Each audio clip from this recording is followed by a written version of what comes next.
ॐ भूर्भुवः स्वः तत्सवितुर्वरेण्यं भर्गो देवस्य धीमहि धियो यो नः प्रचोदयात्। अग्निना रयिमस्नवत्पूषमेव दिवे दिवे यशसं वीरवत्तमम्।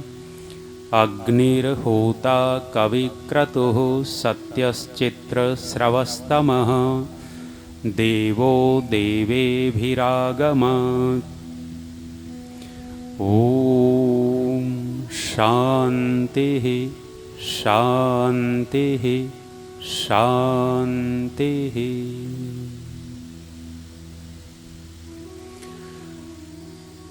मातृशक्ति धर्म प्रेमी सज्जनों, प्यारे विद्यार्थियों, महर्षि स्वामी दयानंद जी ने सबसे बड़ा जो कार्य किया उनके जीवन का, बहुत सारे कार्य हो सकते हैं और उनके कार्यों का बहुत सारा वर्णन मंचों के ऊपर से किया जाता है, लेकिन जो सबसे बड़ा कार्य था उस कार्य को उभार करके हमने नहीं रखा। ऋषि दयानंद जी को स्त्रियों का उद्धारक कहा गया, बड़े बड़े भजन सुनाए जाते हैं स्त्रियों के विषय में। पाखंड का खंडन करने वाला बताया गया, पाखंड का खंडन खूब होता है। अछूत उद्धारक कहा गया, देशभक्त कहा गया, भारत को स्वतंत्र कराने वाला कहा गया, बहुत सारी विशेषताएं बोली जाती हैं। हमारे आर्य समाज के एक बहुत बड़े प्रबुद्ध और विद्वान व्यक्ति पंडित युधिष्ठिर मीमांसक जी कहते हैं कि ऋषि दयानंद जी सबसे पहले यदि कोई हैं तो वेदोद्धारक हैं। महर्षि दयानंद जी ने देख लिया था कि मानव जाति के उत्थान का सबसे मूल कारण यदि कोई हो सकता है तो वेद ही मानव जाति के उत्थान का मूल कारण है। केवल हिंदुओं का नहीं, केवल सनातनियों का नहीं, केवल आर्य समाजियों का नहीं, मानव मात्र के उद्धार का यदि कारण बनेगा तो वेद बनेगा। इसलिए ऋषि दयानंद जी ने वेद को सर्वोपरि रखा। और हे दुनिया के लोगों, यदि दुनिया की समस्या का समाधान किसी पुस्तक के अंदर है तो केवल और केवल वेद के अंदर है।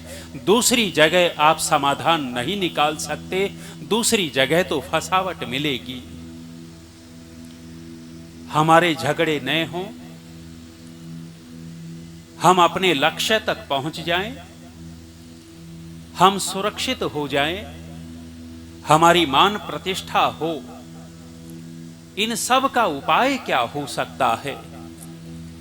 महर्षि स्वामी दयानंद जी ने अथर्ववेद के मंत्र को ऋग्वेद आदि भाष्य भूमिका और संस्कार विधि दो जगह विशेष रूप से उद्धृत किया है।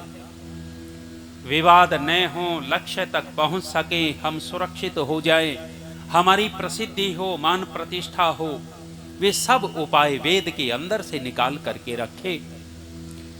कहा स्वधया परिहिता श्रद्धया परियूढ़ा दीक्षया गुप्ता यज्ञे प्रतिष्ठिता लोको निधनम। बहुत छोटे छोटे 4-5 वाक्य वेद में कहे गए, इस मंत्र में कहे गए। व्यक्ति यदि विवादों से बचना चाहता है, झगड़ों से बचना चाहता है तो उसका उपाय कहा स्वधया परिहिता। स्वधया परिहिता का तात्पर्य है कि व्यक्ति अपनी वस्तु को, अपने अधिकार को अपना कहे, दूसरे की वस्तु को दूसरे के अधिकार में अपनी टांग न अड़ाए। आप देखिएगा कि लगभग कितने वर्ष हो गए, 75-76 वर्ष हो रहे हैं। लड़ाई झगड़ा किस बात को लेकर के है? इतने वर्षों में ये विवाद आज तक खत्म नहीं हुआ है। कौन सा? पीओके। कुछ दुष्ट लोगों ने हमारी जमीन को हड़प रखा है, जमीन के ऊपर अपना अधिकार बना रखा है। जब जब जो कोई दूसरे के हिस्से को हड़पना चाहेगा, तब तब निश्चित रूप से लड़ाई बखेड़े होंगे, झगड़े होंगे। इजराइल कोई लड़ाकू देश नहीं है। इजराइल जो युद्ध कर रहा है, बिना युद्ध के लोगों शांति नहीं आया करती है। हमने युद्ध छोड़े, युद्ध से शांति आएगी, और जो लोग युद्ध छोड़ देंगे वहां शांति नहीं होती, वहां बर्बादी होती है। इजराइल जो युद्ध कर रहा है वो शांति के लिए युद्ध कर रहा है, कोई और उद्देश्य उसका नहीं है। वहां कोई जमीन का टुकड़ा, उसके ऊपर गाजा पट्टी जो भी है। जब जब व्यक्ति दूसरे के अधिकार पर अपना अधिकार जमाता है, तब लड़ाई बखेड़े होंगे, बच नहीं सकते। इसलिए अपने दायरे में रहे, और प्रत्येक व्यक्ति अपना एक दायरा बना करके चलता है। एक इतना बड़ा दायरा होता है कि उसमें कोई भी व्यक्ति प्रवेश कर सकता है। सामान्य से सामान्य व्यक्ति भी प्रश्न पूछ सकता है, और प्रश्न पूछने पर उत्तर दे देता है व्यक्ति। लेकिन एक और छोटा दायरा होता है, जिस दायरे के अंदर वो अपने परिचितों को ही प्रवेश देना चाहता है। यदि उस दायरे में कोई अपरिचित प्रवेश करना चाहेगा तो वो विचलित हो जाता है। एक और छोटा दायरा बनाता है व्यक्ति, जिस छोटे दायरे के अंदर केवल और केवल अपने अत्यंत घनिष्ठ लोगों को प्रवेश देना चाहता है। और सज्जनों माताओं, प्रत्येक व्यक्ति का एक ऐसा भी दायरा होता है जिसमें वो किसी को भी प्रवेश देना नहीं चाहता। हमारी बहुत सारी निजी बातें ऐसी होती हैं जो हम दूसरे को नहीं बताते। बहुत सारी आप लोगों के जीवन की ऐसी निजी बातें होंगी, न तो आपने उन बातों को अपने घनिष्ठ मित्र को बताया होगा, न पत्नी को बताया होगा, न माँ बाप को बताया होगा। वो दायरा, यदि उस दायरे में कोई प्रवेश करना चाहेगा तो व्यक्ति विचलित हो जाता है। इसलिए वेद संकेत करता है कि हम दूसरे के अधिकार में अपना अधिकार न जमाए, वहां प्रवेश न करें, शांति बनी रहेगी। दूसरा कहा, श्रद्धया परियूढ़ा। हम अपने लक्ष्य तक कैसे पहुंच सकते हैं? वेद ने कहा है श्रद्धया परियूढ़ा। हम श्रद्धा के ऊपर आरूढ़ हो जाएं। यदि श्रद्धा पर आरूढ़ हो गए तो लक्ष्य को पालेंगे। हे आर्य समाज के लोगों, आप अपना चिंतन करके देखिएगा कि घटे हो या बड़े हो, घटे हो या बड़े हो। यदि घटे हो तो आपके अंदर श्रद्धा की कमी है, और यदि आप अपने आप को महसूस करते हो कि हम बड़े हैं तो मान सकते हो कि हमारी श्रद्धा ठीक है। जिस संगठन के प्रति हमारी श्रद्धा होगी, हम उस संगठन को बढ़ाएंगे, घटने नहीं देंगे। और यदि आपकी संख्या घटी है तो श्रद्धा की कमी है। हमारे डॉक्टर धर्मवीर जी कहा करते थे कि संगठन दो तरह से बढ़ता है। दो तरह से संगठन बढ़ता है। पहला तरीका संगठन के बढ़ाने का, हम गैरों को अपने यहां मिला लेवें। यदि गैरों को मिला लोगे तो आपकी संख्या बढ़ती चली जाएगी। गैर आर्य समाजी हैं, उन गैर आर्य समाजियों को आप आर्य समाजी बनाओगे तो आपकी संख्या बढ़ेगी। लेकिन इसके लिए भी बहुत ज्यादा प्रयत्न, पुरुषार्थ आपका नहीं दिखाई देता।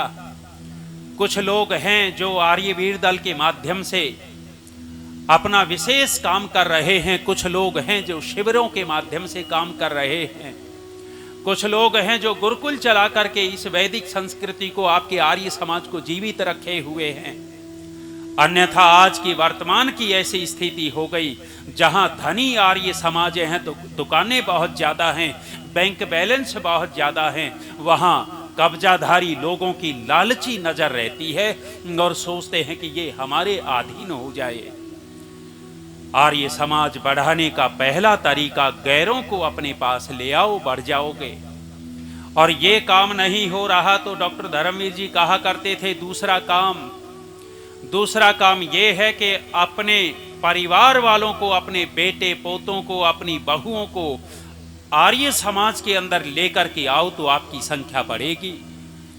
लेकिन हमने ये दोनों तरीके विशेष रूप से नहीं किए, और दूसरे वाला तो लगभग नहीं किया है। बाप आर्य समाजी है तो बेटा आर्य समाजी नहीं बना, कोई गारंटी नहीं है कि ये आर्य समाजी बनेगा। आप यदि संवेदनशील होते, श्रद्धावान होते तो अपनी संतति को साथ में जोड़ करके चलते, लेकिन जहां कहीं आर्य समाजों में जाते हैं बूढ़े बूढ़े मिलते हैं, युवा बहुत कम हो गए हैं। श्रद्धया परियूढ़ा, श्रद्धा के ऊपर आरूढ़ होना पड़ेगा। हम दूसरों की निंदा बहुत करते हैं, हमने खंडन बहुत किया। खंडन करना चाहिए, और बिना खंडन के आर्य समाज नहीं दिखाई देगा। लेकिन खंडन करने की शैली हो, हम खंडन किस तरह से करें। यदि दूसरे को अपमानित करने के लिए आप खंडन कर रहे हैं, दूसरा व्यक्ति आपके विचारों से प्रभावित नहीं होगा। यदि आप दूसरे को पिंच करने के लिए, दूसरे को नीचा दिखाने के लिए खंडन कर रहे हो, तो उस खंडन का कोई फायदा आपको नहीं मिलने वाला। महर्षि स्वामी दयानंद जी भी खंडन करते थे। 25,000 जनसंख्या उनके सामने होती थी, और जब वो खंडन करते थे तो उनके खंडन में वात्सल्य होता था, उनके खंडन में परिवर्तन के भाव होते थे, उनके खंडन में करुणा के भाव होते थे, और उनके खंडन का प्रभाव ये होता था कि जब संख्या वहां से चली जाती थी प्रवचन सुन करके, इतिहासकार कहते हैं कि वहां डोरे, गंडे, ताबीज, कंठी माला इतने पड़े मिलते थे कि आदमी टोकरे के टोकरे भर लेवे। खंडन का प्रभाव पड़ता था कब? जब हम सुधार की भावना से खंडन करते हैं तब, और खंडन करने की शैली होनी चाहिए। यदि आप शैली से खंडन करते हैं प्रभाव पड़ेगा। लेकिन खंडन बहुत किया, और खंडन करते करते हमारी प्रसिद्धि कौन सी हो गई? हमारी प्रसिद्धि ये हो गई कि ये रामकृष्ण को नहीं मानते, ये तो नास्तिक हैं, ये भगवान को नहीं मानते। हमारी ये प्रसिद्धि कर दी। किन्होंने कर दी? ये प्रसिद्धि उन लोगों से हुई है जिनके खंडन की शैली गंदी थी, जिन्होंने अपमानित करने के लिए खंडन किया। ये प्रसिद्धि उन लोगों के कारण हुई है। ये सोचते हो कि दूसरे लोग हमें ऐसा मानने लग गए ना, कारण है।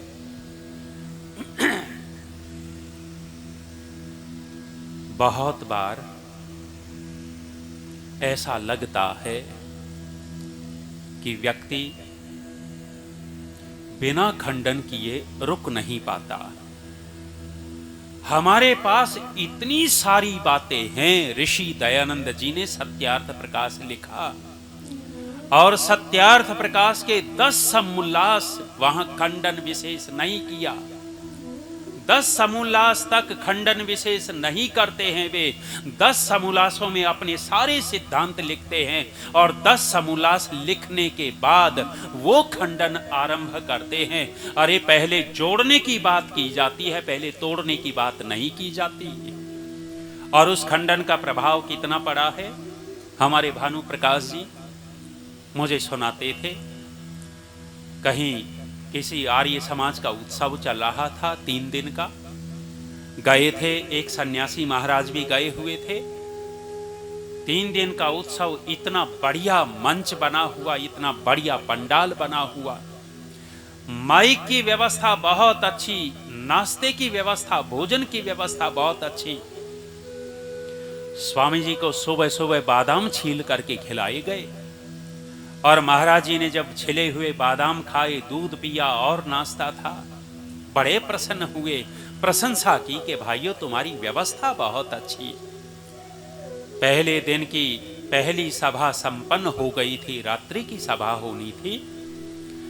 आर्य समाज के लोग महाराज के पास जाकर कहते हैं कि स्वामी जी, ये जो आप बड़ाई कर रहे हो टेंट की, माइक की, मंच की, और इतने बढ़िया भोजन की जो बड़ाई कर रहे हो, स्वामी जी इस कार्यक्रम में गायत्री परिवार वालों ने भी बड़ा सहयोग कर रखा है। गायत्री परिवार वालों ने भी बड़ा सहयोग कर रखा है स्वामी जी। वे श्रद्धा से हवन में भी व्यवस्था कर रहे हैं और आपको जो बादाम छील करके खिलाए हैं ना, वो उन्हीं ने खिलाए हैं। स्वामी जी, आपसे निवेदन ये है कि उनका खंडन मत करना, खंडन मत करना। रात की सभा होनी थी, महाराज को तो विषय मिल गया, विषय मिल गया। 1 घंटे के प्रवचन में 50 गालियां दी होंगी। श्री राम शर्मा चोर था, ये था, वो था, 50 गालियां दे डाली 1 घंटे के प्रवचन में। अब परिणाम क्या निकला? परिणाम ये निकला कि रात की सभा पूरी हुई, सवेरा हुआ। सवेरा हुआ तो महाराज जी सो करके कमरे से बाहर आए।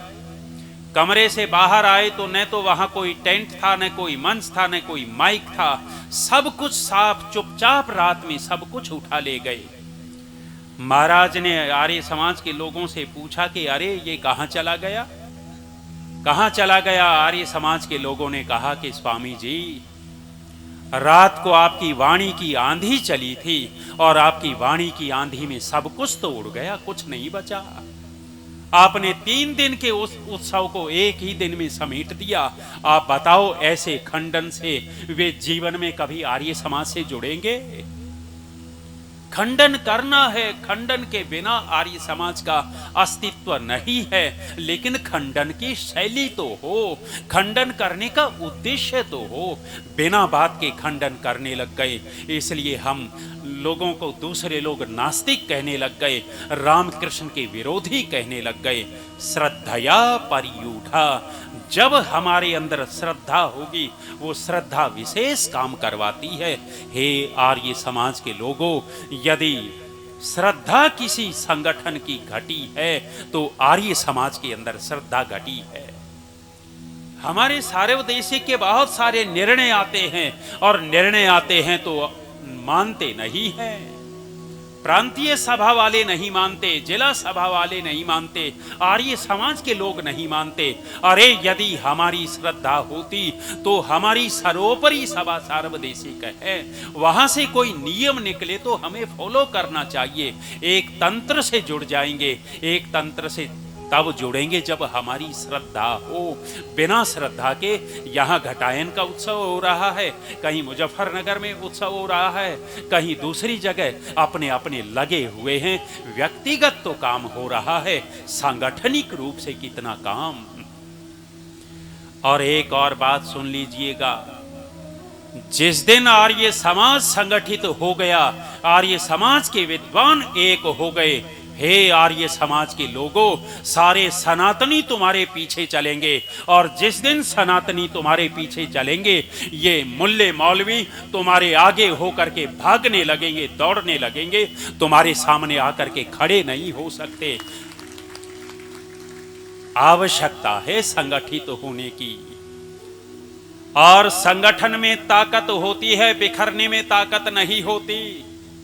ये राजनेता तो वहां मुंह मारते हैं जहां संगठित भीड़ दिखाई देती हो, और आप आर्य समाजियों की भीड़ नहीं दिखाई दे रही, इनको संगठन नहीं दिखाई दे रहा। ये राजनेता इसलिए महत्व नहीं दे रहे, यदि आप संगठित हो गए तो आपकी कीमत बहुत बढ़ जाएगी, और बिना संगठन के व्यक्ति कीमती नहीं होता। ठेले के ऊपर अंगूर बेचे जा रहे थे, अंगूर बेचे जा रहे थे। खरीदार खरीदने के लिए गया, जाकर पूछा कि भाई तेरे अंगूरों का भाव क्या है? उस अनपढ़ फल बेचने वाले ठेले वाले ने कहा कि बाबूजी, मेरे अंगूर 80 रुपए किलो हैं। खरीदने वाले ने प्रशंसा की कि भाई तेरे अंगूर बहुत अच्छे और कीमत भी ठीक है। वहीं ठेले पर टूटे हुए अंगूर पड़े थे, उन अंगूरों की ओर इशारा करके पूछा कि ये क्या भाव हैं? वो फल वाला कहता है कि बाबूजी ये 20 रुपए किलो हैं। 20 रुपए किलो। खरीदने वाला कहता है कि अरे जितने मोटे ताजे अंगूर ये गुच्छे के अंदर हैं, उतने ही मोटे ताजे तो ये टूटे हुए हैं। उनकी कीमत 80 रुपए किलो और इनकी कीमत 20 रुपए किलो। वो अनपढ़ फल बेचने वाला व्यक्ति कितने पते की बात कह देता है। कहता है कि बाबूजी, इनकी 80 रुपए किलो कीमत इसलिए है क्योंकि ये अपने गुच्छे से बंधे हुए हैं, और इनकी कीमत इसलिए गिर गई क्योंकि ये अपने संगठन से टूट गए, अपने गुच्छे से टूट गए। जब व्यक्ति संगठन से अलग चलता है तो उसकी कीमत गिर जाती है, और संगठन में बंद करके रहता है तो कीमती होते हैं।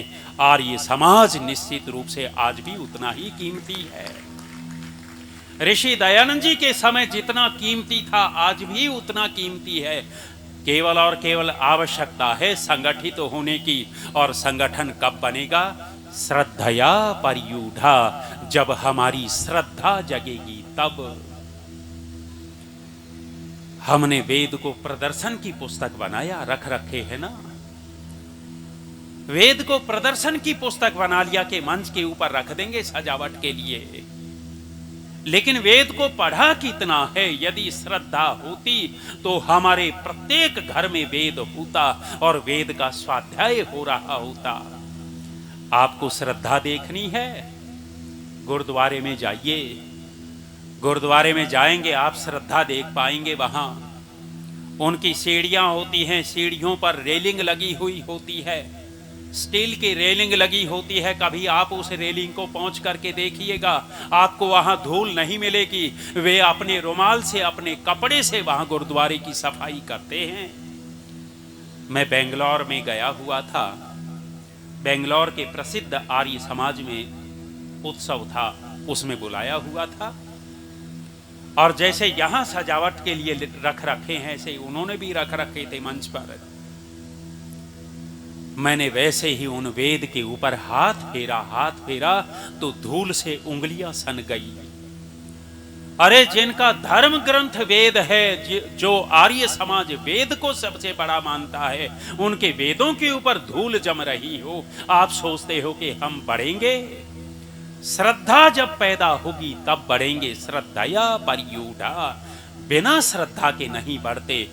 और आप एक एक सिद्धांत पर ऋषि दयानंद के श्रद्धा रखने लगेंगे तो ऋषि दयानंद धरातल पर आपको दिखाई देंगे। लंबी बात नहीं करता, तीसरी बात कही, दीक्षया गुप्ता गुपु रक्षणे। हम सुरक्षित कैसे होंगे? रक्षा कैसे होगी हमारी?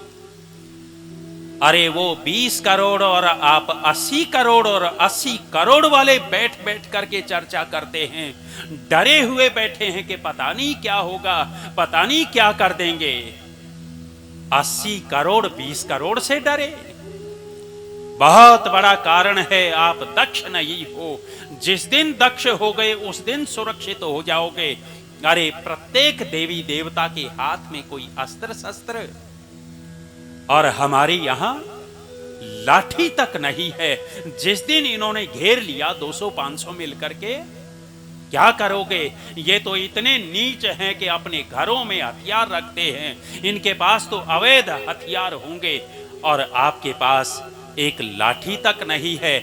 दक्ष बनना पड़ेगा, जो दक्ष होगा वो सुरक्षित होगा।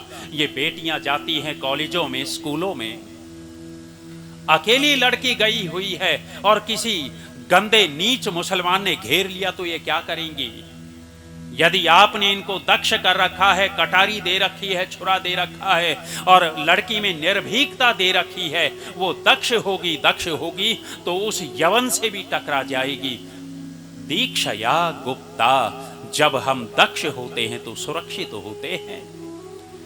और एक बात ध्यान कर लीजिएगा, यदि दक्षता देता है तो आर्य समाज देता है। और दक्षता कौन सी?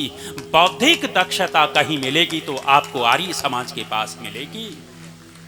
बौद्धिक दक्षता आप कहीं नहीं पाएंगे। एक मूर्खानंद तो कहता है कि गोबर खाओ पुत्र पैदा होगा। बड़े बड़े मंचों के ऊपर बैठ करके कहता है कि गोबर खाओगे तो लड़का पैदा होगा।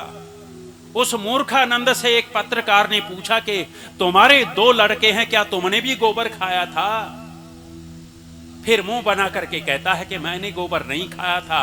तेरे बिना गोबर के पैदा हो गए तो दुनिया के गोबर से पैदा करेगा। बुद्धि की दक्षता आपको कहीं मिलेगी तो आर्य समाज के अंदर मिलेगी। और हे आर्य भद्र पुरुषों, मेरी प्यारी बेटियों, यदि दुनिया के अंदर कोई महत्वपूर्ण चीज है तो दिमाग है, बुद्धि है। चाणक्य ने चंद्रगुप्त को स्थापित कर दिया, सम्राट बना दिया। चंद्रगुप्त सम्राट बनकर के राज करने लग गया। नंद वंश के कुछ लोगों ने अपना विरोधी संगठन बना रखा था। एक दिन चाणक्य के पास एक व्यक्ति आकर के कहने लग गया कि महामंत्री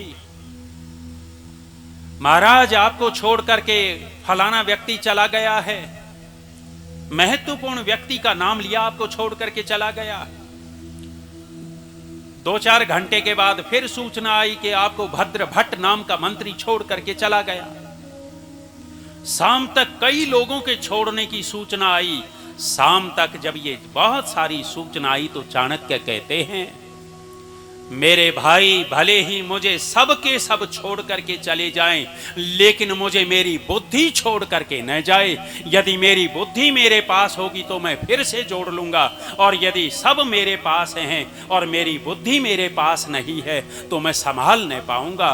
बुद्धि का बहुत बड़ा महत्व है। यदि बौद्धिक रूप से आप दक्ष हो गए तो आपको कोई बहका नहीं सकता है, कोई ठग नहीं सकता है। हमारे यहां दक्षता दी जाती है और आप लोगों ने अनेक बार सुना है, फिर सुना देता हूं।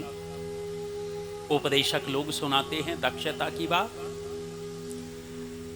कहने लग गए कि पंडित जी आए थे चौधरी साहब के घर पे, चौधरी साहब के यहां हवन करवाया, और चौधरी व्यवहारिक था, अव्यवहारिक नहीं था।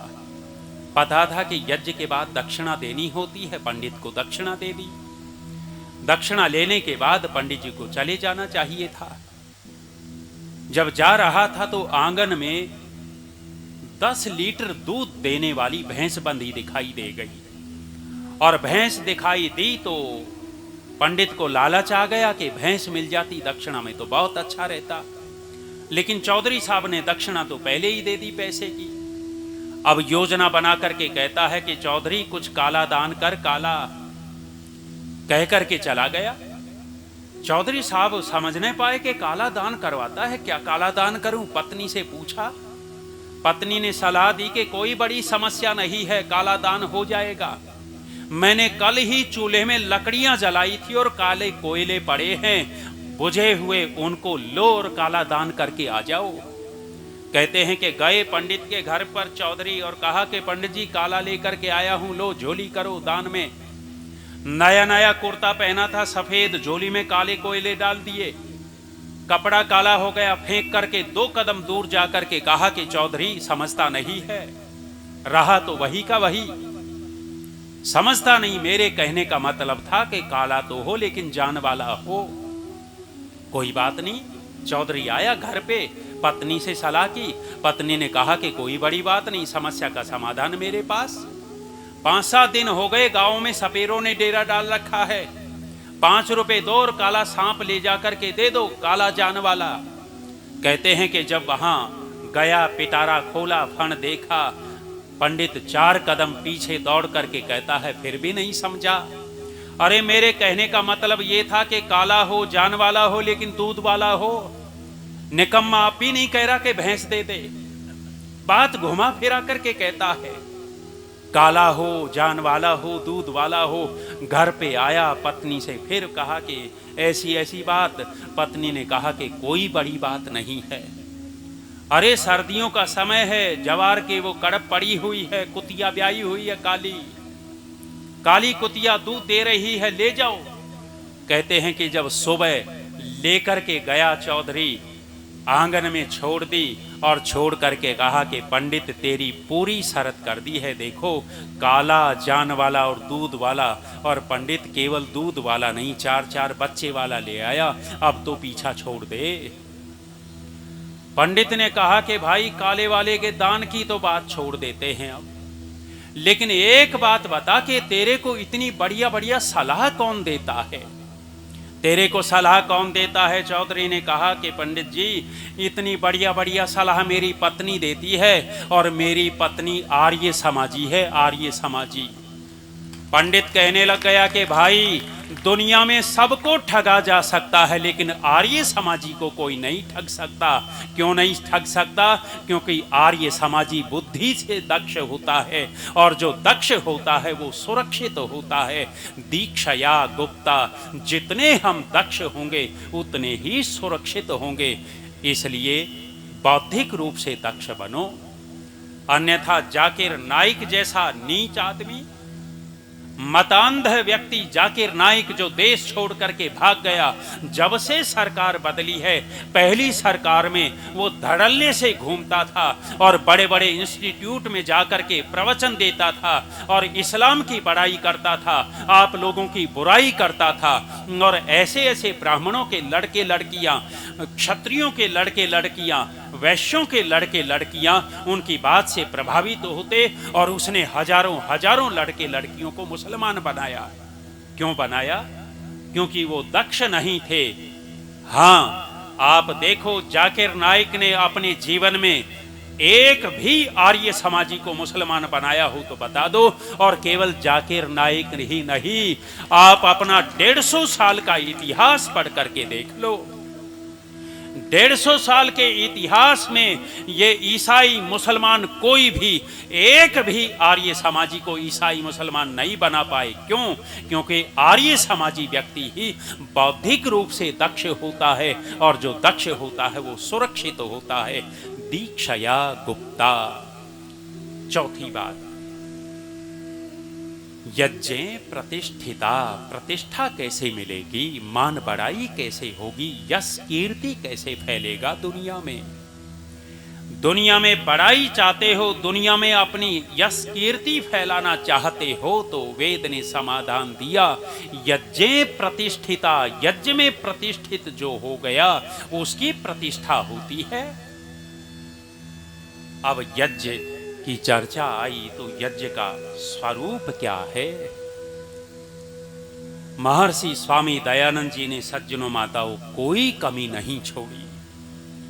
ऋषि दयानंद जैसा उपकारी ऋषि कहां मिलेगा आपको? ऋषि ने तो समिधाओं तक का चयन बताया कि समिधाएं रखो, हवन कुंड में तो किस शैली से रखो। महर्षि ने जल सेचन की विधि बता दी, महर्षि ने कौन सी आहुति कब देनी है वो सबका सब तो वर्णन किया है।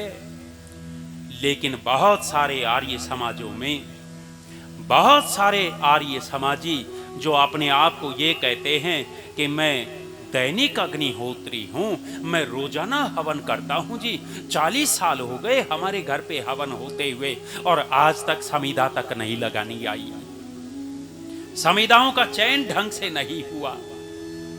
श्री कृष्ण अर्जुन को उपदेश कर रहे थे और उपदेश करते हुए यज्ञ का वर्णन करने लग गए। कहा कि अर्जुन, 3 प्रकार का यज्ञ होता है, 3 प्रकार का हवन होता है। धन्यवाद। 3 प्रकार का यज्ञ। अर्जुन ने पूछा कि कौन सा? कहने लग गए कि अर्जुन, सात्विक, राजसिक और तामसिक रूप से 3 तरह का यज्ञ किया जाता है।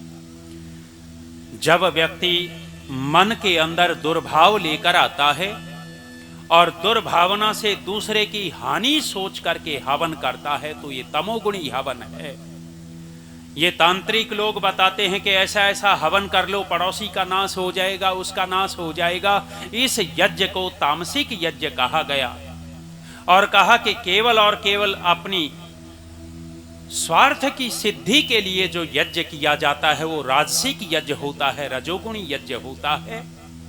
और कहने लग गए कि जब आदमी लोक कल्याण के लिए, परोपकार के लिए हवन करता है तो वह सात्विक यज्ञ होता है और वही यज्ञ यजमान का कल्याण करता है।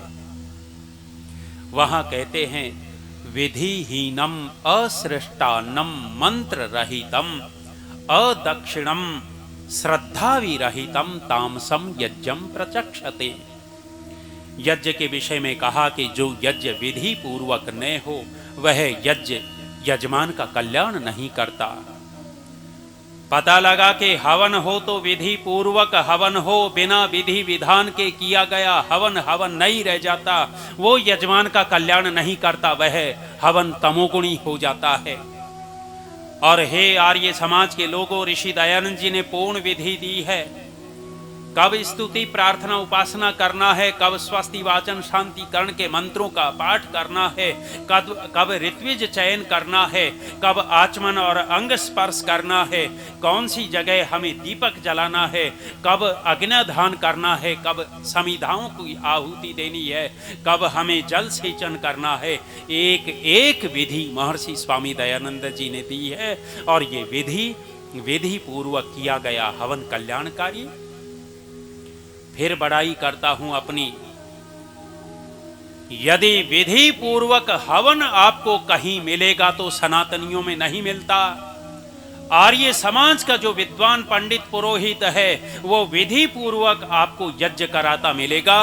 दूसरे लोगों के पास विधि नहीं है। दूसरे लोग तो ठग की विधि पूरी जानते हैं, ठगी की विधि जानते हैं। लाल पीली हरी रेखाएं खींच लेंगे और रेखाएं खींच करके एक मिट्टी के ढेले के ऊपर लाल लाल धागा लपेट देंगे, और मिट्टी के ढेले के ऊपर लाल लाल धागा लपेटते ही उसका नाम हो गया गणेश। गणेश पैसे रखवाते रहते हैं। चौधरी साहब अपने लड़के का विवाह करवा रहे थे। पंडित कभी चौधरी से पैसे रखवावे, कभी लड़के से पैसे रखवा देवे, और गणेश पे ज्यादा पैसे रखवावे।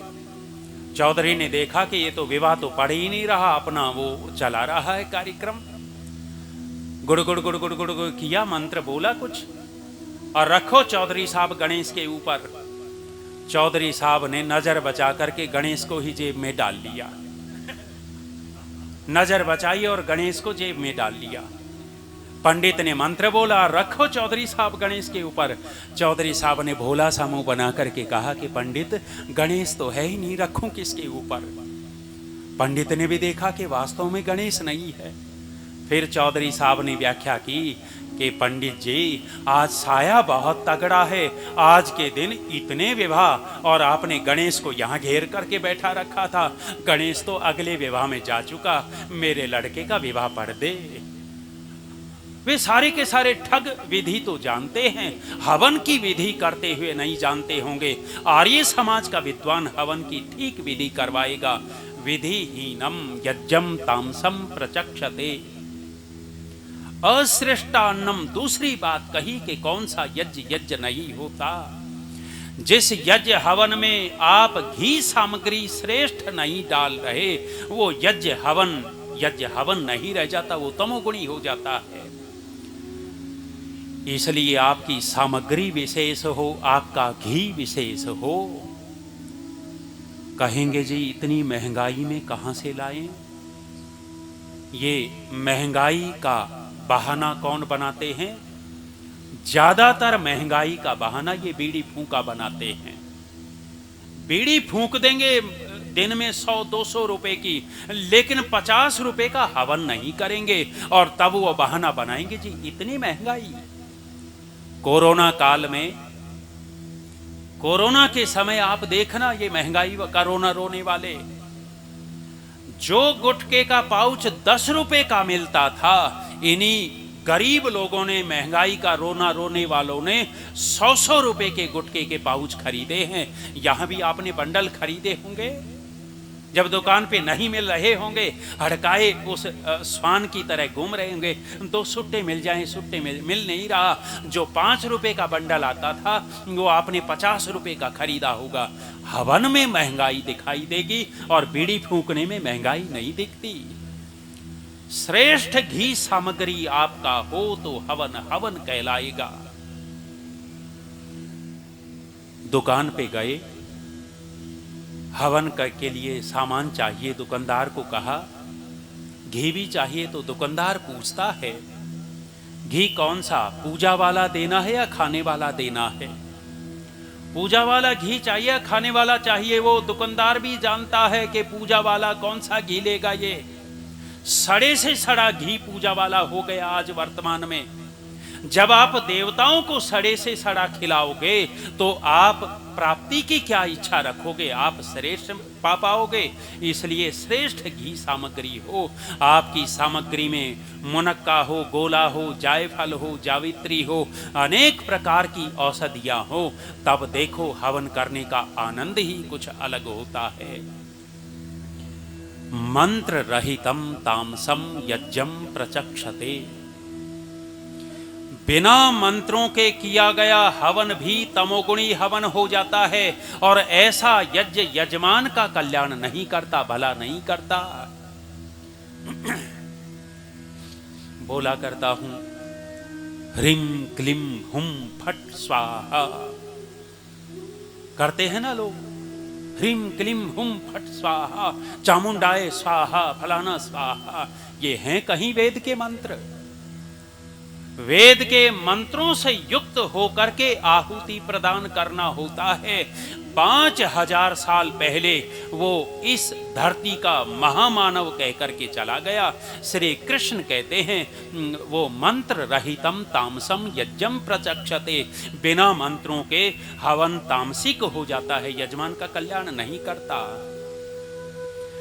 जिस प्रसंग में हवन करवा रहे हो उस प्रसंग के मंत्र होने चाहिए। वैवाहिक वर्षगांठ पर हवन हो रहा है तो विवाह के मंत्र हों, प्रीति के मंत्र हों, परिवार को जोड़ने वाले मंत्र हों। यदि जन्म दिवस पर हवन करवा रहे हो, आयु की कामना वाले मंत्र हों। जैसा प्रसंग वैसे मंत्र हों। और ऋषि ने विनियोग किया 16 संस्कारों में, कौन से मंत्रों का विनियोग किया? फिर बड़ाई करता हूं अपनी, हमारे आर्य समाज के अंदर जो हवन करवाने वाला पंडित, पुरोहित, विद्वान, आचार्य होगा, वह जिस प्रसंग का हवन होगा वैसे ही मंत्र बोलता मिलेगा। लेकिन दूसरे लोग घोटाला करते हैं, दूसरे लोग घोटाला कर देते हैं, कुछ का कुछ बोल देते हैं। हमारे डॉक्टर धर्मवीर जी सुना रहे थे, कह रहे थे कि एक पंडित के पास एक ही दिन एक साथ 4-5 विवाह आ गए। जब 4-5 विवाह आ गए तो 2 विवाह एक ही समय टकरा गए। एक समय 2 स्थानों पर एक व्यक्ति नहीं जा सकता, 2 स्थानों पर एक ही समय नहीं जा पाएगा, एक ही स्थान पर जा सकता है। पंडित जी थे दक्षिणा के लालची, छोड़ना चाहते नहीं। उपाय निकाला, अपने पोते को कहा बेटे फलानी जगह विवाह पढ़ के आना है। पोते ने मजबूरी बताई कि दादा मुझे विवाह संस्कार नहीं करवाना आता। दादा ने कहा कि कौन सी बड़ी बात है, पुस्तक रखी है अलमारी के अंदर, पुस्तक ले जाना, मंत्र पढ़ देना, हो जाएगा विवाह। लड़के ने किताब उठाई, विवाह संस्कार स्थल पर गया, विवाह संस्कार करवाया, मंत्र पढ़े, चक्कर वक्कर लगवाए, कुछ उपदेश किया, एक तरफ बैठ गए। एक तरफ जब बैठे थे तो कोई हमारा आर्य समाज का व्यक्ति वहां पहुंचा। आर्य समाज का व्यक्ति पहुंचा तो किताब वहां रखी देखी। आर्य समाजी किताबों को बहुत देखना चाहते हैं, तो उस आर्य समाज के व्यक्ति ने भी उसकी किताब खोल करके देखी। जब किताब खोल करके देखी तो पता लगा अंत्येष्टि संस्कार की किताब थी। अंत्येष्टि संस्कार के मंत्रों से क्या करवा दिया? विवाह संस्कार करवा दिया। ये घोटाला वो कर सकते हैं, लेकिन आर्य समाज का विद्वान पंडित पुरोहित ऐसा घोटाला करता हुआ नहीं दिखाई देगा। जिस विषय के मंत्र होंगे उस विषय के मंत्र बोल करके हवन करवाएगा। आगे और कहा श्रद्धा विरहितम तामसम यज्ञम प्रचक्षते। हवन करो तो श्रद्धा पूर्वक हवन करो। हमारे आर्य समाज में यजमानों को जबरदस्ती पकड़ पकड़ करके लाना पड़ता है। कई बार तो ऐसी हालत होती है कि यजमान है ही नहीं इनके पास। अरे श्रद्धा पैदा करो, श्रद्धा होगी तो यजमान आएगा। और हे आर्य समाज के लोगों, लालची मत बनो। यदि आपको यजमान बनने का अवसर मिलता है तो अपने आप को धन्य समझो, और यजमान बनने का अवसर मिला तो आप यजमान कब कहलाएंगे? यजमान तब कहलाओगे जब आपका अपना घी सामग्री होगा, तब आप यजमान कहलाओगे। अन्यथा कर्मचारी की तरह घी डालने वाले हो, आहुति देने वाले हो, यजमान नहीं हो। अब आप नहीं लेके आए, कोई बात नहीं। अरे आप विचार तो करो, हवन कुंड आर्य समाज का, आचमन पात्र आर्य समाज के, घी सामग्री आर्य समाज का, सारी व्यवस्था आर्य समाज की, आप बैठ करके आहुति डाल गए, हो गए यजमान, मिल गया, आशीर्वाद दे दी दक्षिणा ना। आपका अपना घी सामग्री होना चाहिए। और नहीं लाए हो तो जितना द्रव्य आपके हाथ से खर्च हुआ है उतने पैसे आर्य समाज के दान पात्र में दे दो, आप यजमान कहलाओगे। और आपको उस दिन जो यज्ञ किया है आपको पूरा पुण्य मिलेगा। अन्यथा उस भ्रम में मत रहना कि आज यजमान हो गए और बड़ा पुण्य कर दिया है ना। घी सामग्री किसी और की है, किसी और को ही पुण्य मिलेगा। आपने जितना श्रम किया है वो हाथ से डालने में उतना आपको मिल जाएगा।